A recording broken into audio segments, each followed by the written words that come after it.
Y quiero que le diga a la persona que está ahí a su lado, le va a decir conversaciones internas. Vamos, dígalo más fuerte, conversaciones internas.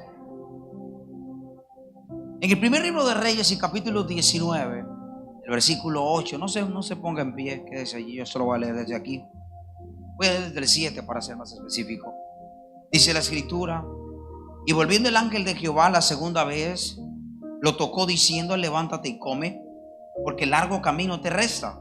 Verso 8 dice: se levantó pues y comió, bebió, y fortalecido con aquella comida, caminó 40 días y 40 noches hasta Horeb, el monte de Dios. Diga conmigo: se levantó, comió y bebió. Hágalo otra vez. En ocasiones lo más espiritual que puedes hacer, es comer y beber. Si yo me pongo a leer todo el pasaje completo, el profeta estaba en una depresión porque hubo una amenaza de Jezabel en su contra. Había venido de una lucha donde él había destruido a los falsos profetas de Baal. Él retó a los falsos y dijo: el Dios que responda con fuego, ese será el Dios verdadero. Y los falsos oraron y su Dios no respondió. A la hora de mediodía le tocaba al profeta orar y el profeta oró y el Dios del profeta respondió con fuego. Pero no solo eso no fue el milagro más grande. Lo que produjo la amenaza fue que la mujer llamada Jezabel, su marido estaba en el trono y ella gobernaba detrás del trono. Cuando escuchó esta noticia, porque los falsos profetas empezaban a sajarse, y dice la Reina Valera, a chorrear sangre, se desangraron en el altar para hacer que su Dios respondiera y atendiera, y todos quedaron muertos y Dios no respondió. Pero cuando le tocó el turno al profeta, él mojó el altar con agua, porque él sabía que su Dios era un Dios que respondía con fuego. Cuando Jezabel se entera de la noticia, hizo un juramento y dijo: juro por todos los dioses que mañana a estas horas ese profeta con todo y manto estará muerto. Y eso provocó que Elías, al ver el temor, el miedo por esa amenaza abrupta de esta mujer, decidió literalmente irse y esconderse. Y todo el pasaje habla de eso, que él deseaba morirse. Y entonces está ahí en su depresión total, está ahí en su depresión absoluta. Cuando Dios lo llama y le pregunta: ¿por qué haces aquí, Elías? ¿Por qué estás aquí en este lugar? Yo no te mandé aquí. Él dijo: he sentido un vivo celo por Jehová, porque abajo la gente levanta altares a dioses falsos, busca lo falso con facilidad, ama lo falso, y yo les estoy dando palabra de verdad y la gente no me oye. Y además de todo esto, desafía lo falso, se murieron los falsos, y una vieja bruja me busca para matarme. Han matado a hombres de Dios como yo, así que ya yo no quisiera seguir en esto. Y el Señor tiene una dura conversación con el profeta, y tiene una dura experiencia el profeta, y luego entiende que había un llamamiento. Dios lo manda a salir fuera y todo esto que usted luego sabe de la historia. Pero quiero enfocarme en que en su peor momento, lo más espiritual que hizo Elías fue comer y beber. Una de las cosas que hago casi todos los viernes, y trato de hacerlo, es por lo menos 20 minutos descansar acostado en mi cama, cerrar los ojos y dormir por lo menos 20 minutos el viernes antes de venir a ministrar. Es lo más espiritual que puedo hacer. Y te voy a preguntar, te voy a decir por qué.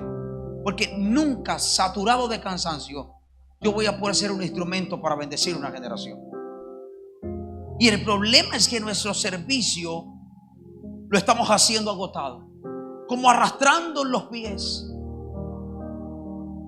Y la gente a veces habla de darse una pausa. Yo no estoy tan de acuerdo con esa pausa, porque una cosa es cierta, y es que servir es difícil. ¿Cuántos que están de acuerdo conmigo? Pero dejar de hacerlo es morir. Entonces, en esa pausa, el enemigo viene con toda su fuerza, si me va a robar, aquello que Dios depositó dentro de mi espíritu. Es por eso que mucha gente en las pausas se han quedado. En los tiempos, voy a darme un tiempo para servir. Y terminamos quedándonos y nos terminamos acomodando.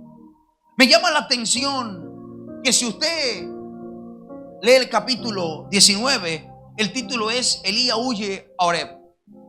El tipo no sabía dónde estaba huyendo. Si tú quieres huir de Dios, si tú quieres irte al mundo, en el último lugar donde te tienes que meter es en Oreb. Porque en Oreb pasaron cosas gloriosas. Un día por allá un tipo llamado Moshel quiso tirar un llamamiento a la basura y estaba pastoreando las ovecas de Yetro, su suegro. Y mientras pastoreaba las ovecas de Yetro, su suegro, estando en el monte Oreb, en el monte de Dios, empezó a llamar la atención una zarza que no se consumía. Y empezó a acercarse este profeta, este hombre de Dios, este hombre, esta tipología de Jesús. Se me está haciendo fit acá, por favor. Esta tipología de Jesús que empieza a tener una visión y empieza a acercarse a la zarza. Y se empezó a dar cuenta que la zarza no se consumía. Y cuando empieza a hablar de por qué la zarza no se consume, escucha a Dios decirle: quita el calzado de tus pies, porque el lugar que tú estás pisando es territorio santo. Ahí se reconectó un llamamiento. Era la segunda vez que Dios le daba una dirección. Y baja Moshel de Oreb, baja Moshel de ese dulce encuentro para decirle a Yetro: voy a hacer lo que Dios me mandó a hacer. Moisés, allá te buscan para matar, así me maten, pero yo necesito hacer lo que Dios me mandó a hacer. Si alguien le preguntaría a Moisés, si Moisés fuera el predicador de esta noche y le preguntáramos por qué Moisés fuiste a pesar de que tenías una amenaza de muerte, él nos diría: porque los últimos 40 años que estaba muerto. ¿Qué tanto es que me enfrenta a la muerte si por 40 años viví muerto en vida? Porque el no hacerlo de Dios te mantiene muerto. Esta semana te compartí que qué bueno que sepamos el propósito, pero es mejor caminar en ese propósito. Qué bueno que sepamos que el propósito. Hay gente que dice: yo sé que yo nací para esto, yo sé que yo soy tal cosa. Pero ¿de qué te sirve saberlo y no caminar en ese propósito? Es más poderoso caminar en el propósito que saber el propósito. Y ahora estaba el profeta en el peor, diga conmigo, en su peor momento. Me llama la atención que él no hizo un ayuno, él no hizo una vigilia, él no hizo una intercesión. Déjame decirte algo: lo único que hizo cuando deseaba morirse fue querer morirse, querer desaparecer. Y en ese choque recibe dos cosas: comida y bebida. Diga conmigo: comida y bebida. Vamos, dígalo más fuerte: comida y bebida. En ese choque recibe eso. Y eso lo llevó a que caminara por 40 días hasta Oreb. Y en Oreb tuvo un encuentro. Diga conmigo: en Oreb tuvo un encuentro. Él se metió en Oreb, en una cueva, dice la escritura en el verso 9. Y allí se metió en una cueva. Una cueva, mis hermanos, es un sepulcro. La Biblia dice, los evangelios dicen, Mateo, Juan, Marcos y Lucas, cuando hablan de la sepultura de Jesús, hablan de que la sepultura, la tumba de Jesús, era una cueva que tenía una piedra. Eso dicen los evangelios. En pocas palabras, Elías dijo: yo voy a mi propio entierro, yo voy a mi propio funeral, aquí no voy a hacer nada más. Y se enterró en la cueva. Él dijo: de aquí nadie me saca. Pero él no sabía, que se estaba enterrando en el lugar incorrecto. Porque no hay nada que llegue al monte de Dios, no hay nada que llegue al lugar donde Dios se te aparece, no hay nada que llegue al lugar donde Dios se mueve, no hay nada que llegue al lugar donde Dios habla que no reciba vida. Así que se metió en el lugar equivocado. Pero él no oró, él no ayunó, él no vigiló. Él sencillamente comió y bebió. Diga conmigo: el arte del reposo. Vamos, dígalo más fuerte: el arte del reposo. Familia querida, en el ministerio, en mi servicio, tiene que haber un tiempo para reposo. Porque si ese tiempo de reposo no llega, entonces llegará el tiempo de darme tiempo. Me voy a dar un tiempo en el servicio, me voy a dar un tiempo en lo que estoy haciendo. Es que lo primero que hace alguien cuando está saturado no es renunciar al empleo. Es literalmente renunciar al servicio sin saber que eso es lo que te ha mantenido con vida. Porque yo te lo dije y te lo voy a repetir. Servir es difícil, demasiado difícil. Pero vivir sin hacerlo es morir. Diga conmigo, comió y bebió. Vamos, dígalo más fuerte, comió y bebió. De hecho, si tú lees el verso 6, dice, comió y bebió y volvió a dormirse. ¿Alguien puede buscar el 6 para que no diga que le estoy mintiendo? Busque el verso 6. Dice, entonces él miró y aquí a su cabecera una torta cocida sobre las ascuas y una vasija de agua. Y comió y bebió y volvió. Este Elías se creía un bebé. El bebé come, bebe y duerme. Come, bebe y duerme. Elías dice, comió, bebió y volvió a dormirse. Y esa comida, dice la escritura, lo sostuvo por 40 días hasta llegar al monte en donde Dios habla. Al monte donde Dios se le aparece. Hay momentos, escucha esto, escucha esto, escucha esto. Hay momentos donde lo más espiritual que puedes hacer es dormir. Te lo dice alguien que lo tiene como ejercicio todos los viernes. La razón por la que puedo fluir en la unción es porque trato de mantenerme fresco. Le hago un ejercicio rápido. Haga una vigilia 2 días sin dormir y váyase a la oficina a trabajar, a ver cuánto tiempo dura rindiendo en la oficina. Vaya y trabaje de noche tras noche y vaya y enfréntese en un problema en casa a ver qué solución se le viene a la cabeza. Porque una persona embotada no piensa, una persona saturada no piensa, no coordina, solo quiere dormir. Cuando tu alma está angustiada, bloqueará cualquier ayuda que venga. Y esa es la razón por la que muchos liderazgos se bloquean, por la que muchos liderazgos mueren en el desierto, porque se le bloqueó el alma. De tanto intentar, se le bloqueó el alma. Hay ritmos que llevamos en nuestra vida que pueden acabar con lo más precioso que tenemos. Y hay que aprender a pausar. Parece que la pandemia llegó y el Señor la usó para darnos una lección, pero a veces se nos olvida. Hay cosas que yo en el ministerio las aprendí. Yo creo que los últimos de pandemia para acá es donde yo me estoy disfrutando del ministerio. Porque a mí cualquier cosa podía amargarme mi servicio. Y yo podía venir muy espiritual, muy lleno de Dios, con una palabra, con un rema, con una liberación, con lo que yo pudiera venir del lugar secreto. Pero llegaba a la iglesia y se había atrasado el pianista. Tuvo un problema el guitarrista y ese sola cosa me dañaba el vino y el aceite. Y llegó la pandemia y le predicaba a nadie. Y miraba para allá y no había nadie. Después de ahí, ya ni me importa si está el baterista, si está el guitarrista, si está el pianista, ya no me interesa. Puedo entender que nada me puede robar el vino. Cualquier cosa, eso me amargaba. Era mi gran intención de que todo saliera excelente. ¿Y quién digo que no es excelente si falta alguien? Porque ya el servicio tuyo no depende del mío. Se complementa, pero no puedo depender de tu servicio. ¿Alguien me está entendiendo? Y a veces uno no se disfruta lo que hace porque está coordinando un ministerio, pero fulano no vino, me quedó mal. Pues si fulano no vino, vino fulana y entonces la ponemos y solucionamos y nos cooperamos, pero no puede dañarme mi servicio. Si hay 2 comprometidos, con los 2 me voy. Es que siempre son los mismos 2, pues con esos benditos 2 me voy. Es que este es el que saca excusa, entonces ni lo programo. Fácil. ¿Saben que el ministerio es un arte?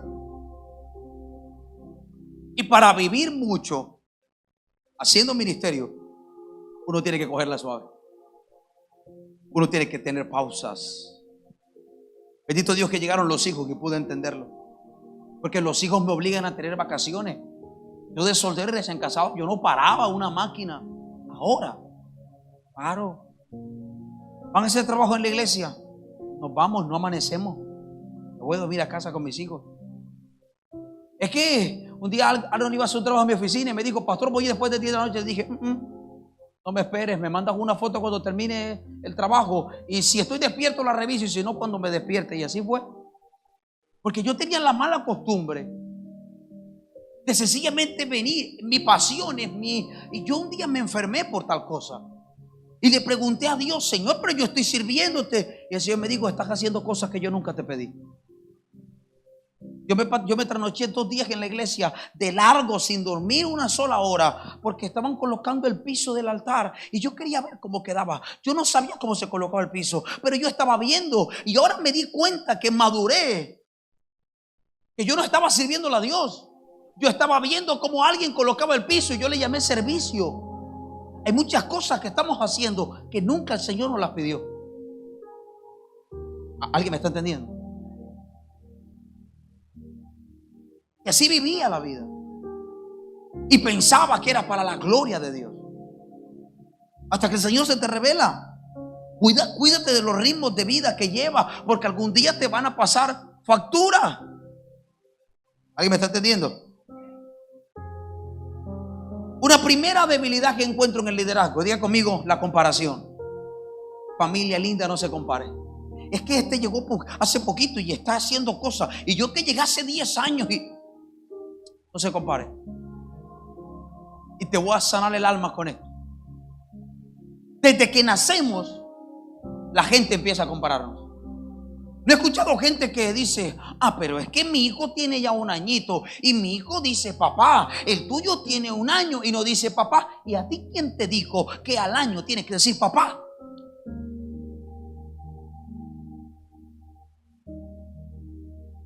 Ay, es que mi hijo dijo, caminó a los 9 meses y el tuyo tiene 1 año y no camina. ¿Y quién dijo que debe caminar el tuyo al mismo tiempo que el mío? Son diferentes. Por eso la huella dactilar de tu dedo es diferente a la de todo el resto de los seres humanos. Por eso los tipos de sangre son diferentes. Porque Dios nos hizo. ¿Por qué nos comparamos? Eso mata el ministerio. En Dios no es quien llegue primero. En Dios no es quien tenga más años. Es del que el Señor lo vea con gracia y con favor. Tú puedes tener 20,000 años y Dios ha podido usar al que acaba de llegar. Dios no te mide por años. Dios te mide por carácter. Diga conmigo, cero comparación. Vamos, haga así, cero comparación.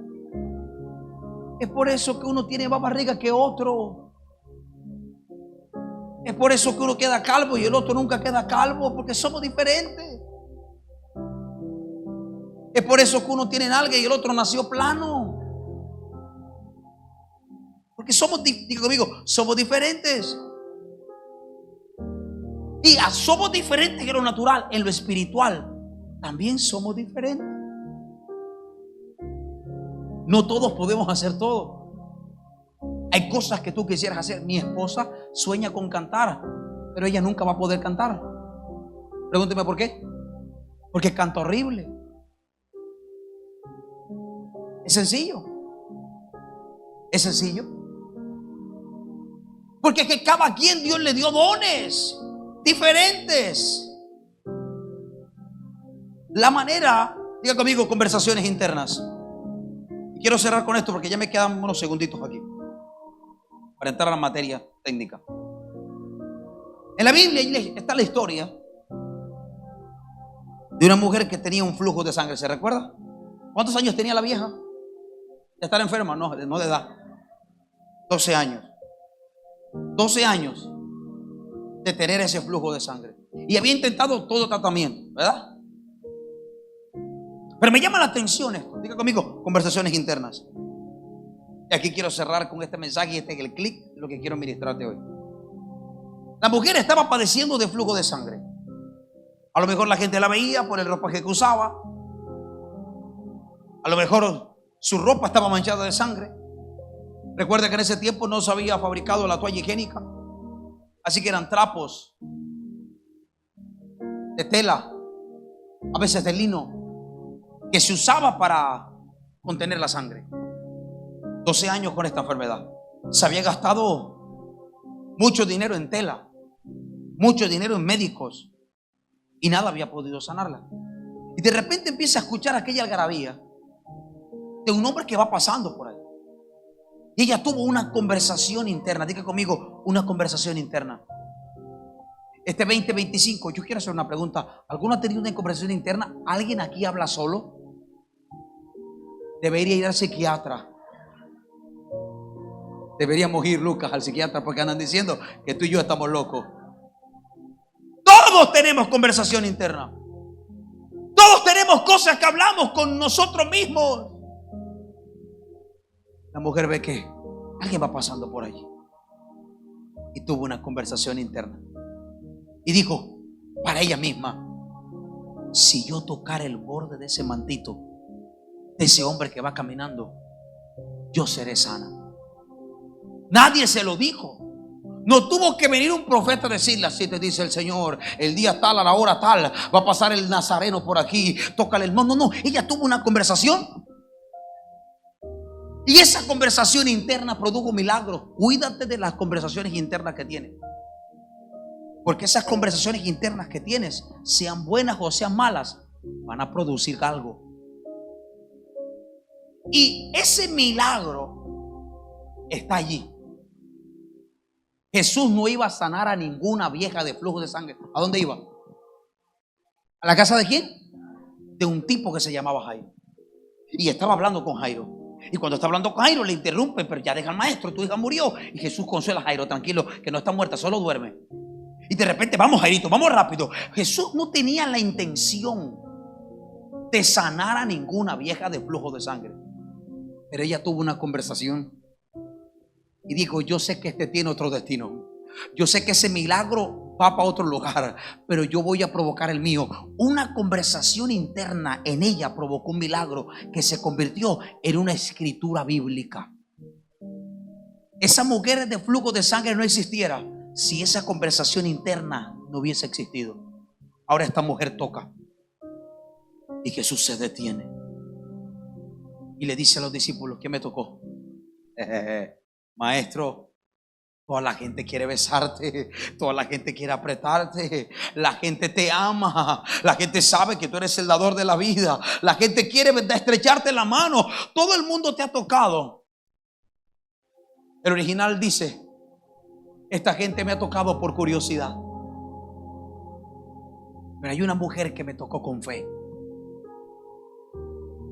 Esta gente me ha tocado para saber si soy de carne y hueso, pero hay una por allí que me acaba de tocar con fe, y lo digo porque de mí salió poder que sana. Y estaba una por allí diciendo: fui yo. La razón por la que se escondió no era porque no quería el testimonio, es porque ella sabía que aquella acción que había cometido era un irrespeto a una ley judía, porque una mujer inmunda que tuviese su ciclo menstrual no podía tocar algo que fuese santo, ni a alguien que fuese santo. Y esta no tenía un ciclo menstrual, tenía 12 años menstruando. Y ella dijo: me está preguntando porque me va a decir que soy una inmunda, que soy una cualquiera, que por qué lo toqué si él es un rabino. Pero fue la conversación interna de esta mujer lo que produjo un milagro. Diga conmigo: una conversación interna. La manera en cómo pensó la mujer del flujo de sangre, lo que ella se dijo a sí misma, fue lo que la motivó a tocar el borde del manto de Jesús. Te hago una pregunta: ¿qué es lo que te estás diciendo a ti mismo? Que yo no puedo, es que yo soy un mal creyente, es que yo no soy, es que la religión te hace dar azote. Tú no eres bueno por lo que haces y dejes de hacer. Tú no eres santo por lo que haces. Tú eres santo porque la sangre de Jesús te lavó, te limpió, te perdonó, te restauró. Diga conmigo: conversaciones internas. Cambia cómo te hablas y cambiará tu historia. ¿Qué te parece si nos empezamos a hablar mejor? ¿Sabes? Yo voy a dejar de servir porque yo no sirvo para esto. ¿Quién dijo que tú no sirves? No sirve el diablo. Tú eres un hijo de Dios. ¿Qué tienes que organizarte? Son otros 20 pesos. Pero ¿por qué decir que no sirves solamente porque has caído un par de veces? ¿Por qué te descalificas si Dios no te ha descalificado? ¿Por qué te quitas si Dios no te quitó? Cuando tú sabes para qué el Señor te llamó, te preocuparás por hacer lo que el Señor demanda y espera de ti. Diga conmigo: conversaciones internas. Y muchos de ustedes han tenido conversación en la cama, recostado en una almohada. ¿Será que dejo de servir o no dejo de servir? ¿Será que sigo? ¿Será que paro? ¿Será que entrego el ministerio? En un retiro en Bogotá, en un retiro que eso no fue ni un retiro, fue un extra favor. Estaba de vacaciones con mi familia y un amigo me llamó. Me dijo: necesito que me hagas un favor. Y yo no soy hacerle favor a este tipo de favor a la gente. De hecho, a veces lo hago hasta de maldad, pero si voy a estar de vacaciones no me llevo nada que pueda yo usar para el altar. Se la pongo, pero difícil, porque una vez me escapé con mi esposa, solo ella y yo, a una segunda luna de miel en Medellín, y pastores amigos vieron como las historias y me escribieron: estás aquí, pastor, vente. Le dije: pastor, yo no tengo ropa. El tipo me da vuelta: pero pastor, ustedes lo que se pongan se ven lindo. Le dije: no, pastor, estoy en facha. Yo no. Se la puse difícil. Pero este otro amigo que en Bogotá me llama, me dijo: solo 2 horitas quiero que hable del Espíritu Santo. Así que le dije: cielo, si tú me dices que sí, yo lo hago. Si no, no lo hago. Voy a parar la agenda de vacaciones. Vamos un momentico donde Charles, ministro 2 horas del Espíritu Santo, y nos regresamos. Y dice: es más, vamos con los niños y todo, y seguimos nuestra ruta. Me dijo: está bien, hagámoslo. Él me dijo: ven, acá desayunamos juntos, compartimos. Y yo le dije: está bien, voy 2 horas aquí, ministro. Menos mal yo tenía mi agenda, tenía todo. Pero yo no sabía por qué en medio de mi predicación del Espíritu Santo, yo les digo: ustedes son tan afortunados porque les voy a predicar 2 prédicas en una. Y terminé hablando de mi mejor amigo y lo conecté con la fidelidad del cielo no le debe a nadie, porque todos eran servidores. Así que hice un arroz con mango y un mango con arroz, pero quedó bien. Y le metí una cosa yo no sé ni cómo fue que lo hice, pero yo abrí las 2 prédicas y las tenía allí y ministré eso. Cuando estamos en el desayuno, me llega a la oficina la mano derecha de estos pastores. No es pastora nada, esto, la mano derecha de ellos en el ministerio. Ella maneja la voz, maneja la alabanza y muchas cosas. Y ella es una mujer que la conozco hace muchos años. Y dije: perdone que lo interrumpa. Y llega secándose las lágrimas. Y miró a su pastor y le dijo: hoy, después del retiro, te iba a entregar el ministerio.